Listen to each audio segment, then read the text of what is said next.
Regresamos a Contraportada, estamos conversando con Jorge Castañeda sobre su último libro, Mañana o Pasado. Jorge, una de las características de tu libro que lo hacen muy atractivo y muy novedoso es que no solamente está tu experiencia como intelectual, como político, sino además echas mano de muchos datos estadísticos que ya, a comparación de otras reflexiones similares, no existían. Tú esto también lo mencionas en el libro, esto le da un valor pues, mucho más fuerte, porque puedes comprobar en muchos casos con encuestas, entrevistas, etcétera, todos tus planteamientos. Bueno, si no comprobarlos o corroborarlos, por lo menos darle un poquito más de fundamento, es decir, cambiar los términos en la discusión. Ya no estamos discutiendo, digamos, sobre intuiciones geniales o absurdas, geniales las de Paz, absurdas las de otro, tú quieras, sino a partir de intuiciones de clásicos, pero también de datos duros o más o menos duros. Siempre los datos son tramposos, porque por definición pues uno los escoge. Entonces pues, yo pongo en el libro los datos, las estadísticas, las encuestas, etcétera, que apoyan, que sostienen mis argumentos, y otro podría encontrar otros. Pero entonces ya los términos de la discusión son esos: datos contra datos, no intuición contra intuición, no rollo contra rollo.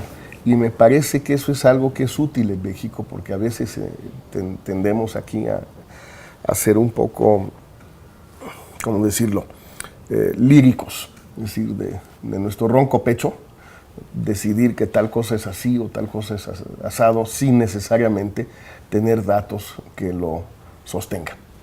Entonces, hice un esfuerzo en ese sentido. Jorge, además del individualismo, también en tu libro sostienes que tenemos un problema cultural con la ley, digámoslo, con el respeto a la ley, con la cultura de la legalidad.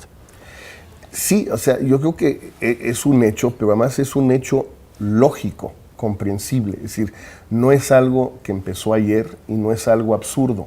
Los mexicanos no le hacemos caso a la ley porque hacerle caso haría que nuestra vida fuera imposible. No ahora, sino por lo menos desde la conquista, si no es que antes.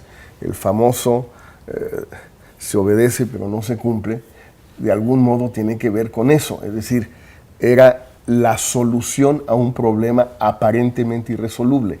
¿Cómo iba a mandar la corona española en la Nueva España durante 3 siglos si no había transporte, no había comunicaciones, no había realmente la posibilidad de que mandara Madrid y que México cumpliera, o Nueva España cumpliera? Bueno, había que encontrarle una vuelta, ver cómo se podía hacer eso. La solución fue el viejo dicho de Castilla y Aragón de se obedece pero no se cumple. Es decir, por un lado, digamos, en términos modernos, yo hago como que mando, y tú haces como que aceptas que mando.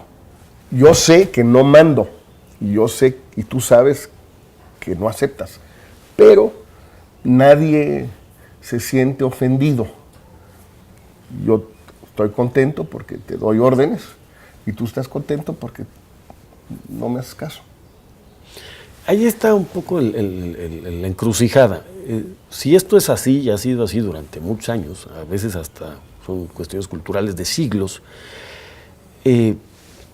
tomas como ejemplo a los mexicanos que se van a Estados Unidos y prácticamente en unos cuantos años se logran adaptar totalmente a otra cultura donde sí hay respeto por la ley, donde hay otras normas de convivencia, en fin, hay otra dinámica, lo cual queda de manifiesto que no es genético, pero que finalmente hay una cuestión racional de los mexicanos para adaptarse al entorno, con la corrupción, el no cumplimiento de la ley, etcétera. ¿Y cómo se rompe esto? Finalmente, el círculo vicioso, ¿dónde tiene posibilidad de romperse? La verdad, en este libro no doy ninguna respuesta a esa pregunta y no la tengo.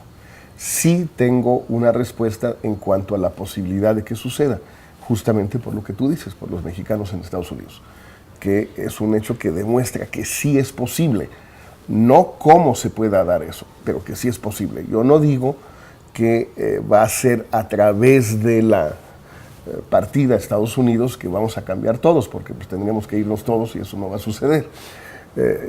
Lo que sí digo es que la prueba de que es posible el cambio de la cultura, de la psicología, del carácter nacional mexicano, es que en un entorno distinto ese carácter nacional sí cambia. Ahora, ¿cómo le vamos a hacer para cambiarlo aquí sin tener que mandar a todo el mundo a Estados Unidos? No sé. Y es una pregunta que me parece muy válida. No tengo una respuesta. Creo que es un asunto de engranaje.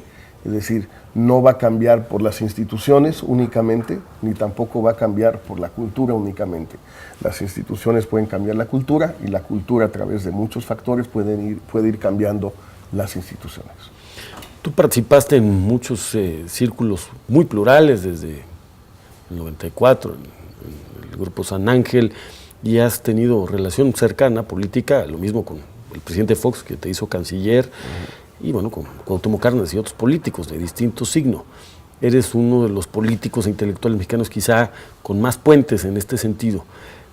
¿Qué aprecias de la clase política respecto de esto que en tu libro ellos comparten el diagnóstico? ¿Tú has sentido que la clase política tiene claro lo que tú ves y expresas en tu libro? Mira, yo creo que al igual que los demás lectores, en la medida en que los tenga, la clase política mexicana lo que ve en este libro es ve el libro como un espejo.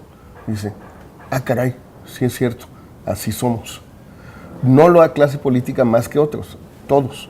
¿Por qué? Porque en el fondo yo no estoy diciendo nada nuevo, simplemente estoy juntando las impresiones, las percepciones, las intuiciones, lo que muchísimos mexicanos muy ilustres y mucho más talentosos que yo ya han dicho, y lo que todos los mexicanos de un modo o de otro también sabemos de nosotros mismos. Yo lo junto, lo ordeno, lo presento de una forma más o menos comprensible hasta donde se puede y lo sostengo con datos. Yo creo que la clase política ve el texto en la medida en que lo ve de esa manera. Caray, sí es cierto, así somos. Y luego viene la siguiente pregunta, ¿y ahora cómo le hacemos? Pues, es la gran pregunta. Esa es su chamba de los políticos. ¿Cómo le hacemos? Claro. Vamos a un corte, Jorge. Estamos en Contraportada, estamos conversando con Jorge Castañeda sobre su último libro, Mañana o Pasado. Regresamos después de este corte.